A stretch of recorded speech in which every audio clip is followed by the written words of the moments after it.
Skattaundanskot gegnum aflandsfélög Íslendinga sem voru í Panama-skjölunum svokölluðu nema hundruðum milljóna króna. Hátt í 100 manns hafa haft stöðu sakbornings í rannsóknum skattrannsóknarstjóra á gögnunum.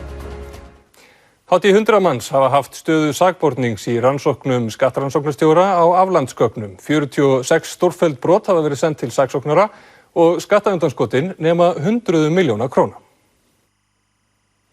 Skattrannsóknarstjóri keypti í fyrra gögnum eignir Íslendinga í skattaskjólum fyrir 37 milljónir króna. Miðað við umfang þeirra mála sem skattrannsóknarstjóri hefur rannsakað eru þær fjárhæðir sem stungið hefur verið undan skatti gegnum aflandsfélögin mun hærri en verðið sem greitt var fyrir gögnin. Í svari við fyrirspurn Fréttastofu segir skattrannsóknarstjóri að fjárhæðir í hverju máli geti numið frá milljónum króna upp í tugi eða hundruði milljóna.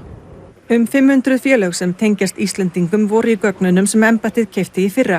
Í gögnum sem var lekið til fjölmiðla frá lögmannsstofunni Mossack Fonseca og fjallað var í vor voru nöfnum 600 íslenskra félaga, þar á meðal gögn sem tengdust 3 þáverandi ráðherrum.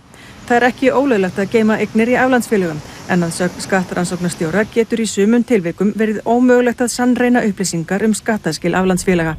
Enda hefur komið á daginn að háum fjárhæðum hefur verið skotið undan með þessum hætti. Alls hafa 108 mál verið tekin til formlegrar rannsóknar vegna gruns skattalagabrot sem tengjast hinum svonefndu Panama-skjölum.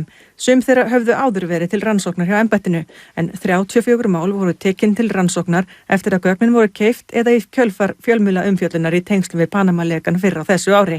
3 þeirra voru felld niður. Embættið hefur gert tug húsleita þar sem gögn hafa verið haldlögð og tekið á annað 100 manns í skýrslutökur. Þar af hafa hátt í 100 haft stöðu sökunauts. 46 málum hefur verið vísað til saksóknara þar sem skattrannsóknarstjóri hefur komist að þeirri niðurstöðu að stórfelld brot hafi verið framin. Brotin varða við almenn hegningarlög og geta varðað allt að 6 ára fangelsi.